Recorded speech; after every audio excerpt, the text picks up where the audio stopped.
Today I'm going to talk about the question I get asked the most. And I know that I'm not on the extreme end of this, but before I was 18, I never lived longer than 3 years in one place at a time. There's this narrative that relocating with children just to another state or even another city will completely ruin their lives. So moving countries must be absolutely horrible. The thought is that kids have no say in what's happening and are suddenly thrust into a new school, a new neighborhood, or even a new language.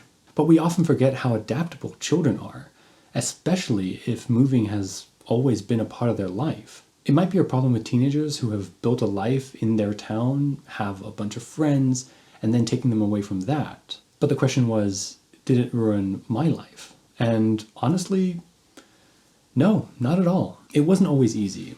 There was this one country that was quite literally the worst, but that had more to do with the school that I went to. And I do remember when I was 9, missing the chance to say goodbye to a friend in the US and crying the night before we left.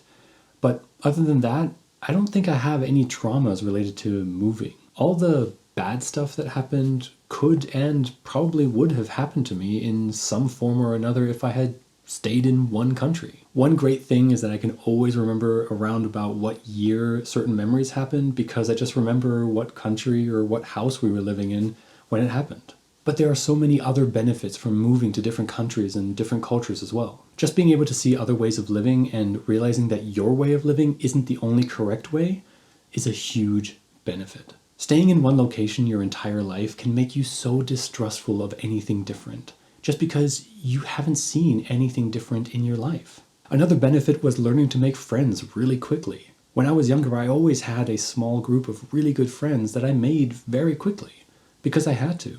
I mean, as I said before, I had a friend that I liked so much after knowing him for less than a year that I cried when I couldn't say goodbye to him anymore. The follow-up question I get asked the most is whether I lost a lot of friends with every move, and the simple answer is yeah.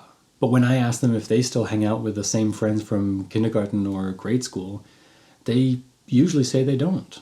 Their oldest friends are usually from their high school graduating class. By the time I got to high school, MySpace, MSN, and Yahoo Messenger were a thing. So when I moved back to Germany when I was 15, I kept in contact with everyone who was important to me. Until, that naturally fizzled out too. After graduating high school from an international school, the same thing happened. Most of my friends moved back to their home countries, and by then Facebook existed, so staying in contact was easier than ever. And to this day, 13 years later, I am still in contact with the people who are most important to me. Kind of like those people who never moved far away from their hometown.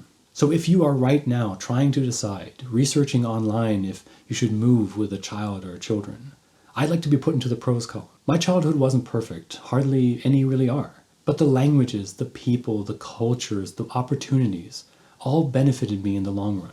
Especially with how connected we are today, it is easier than ever for friends to stay friends, even over long distances. But even back in the day, we found a way.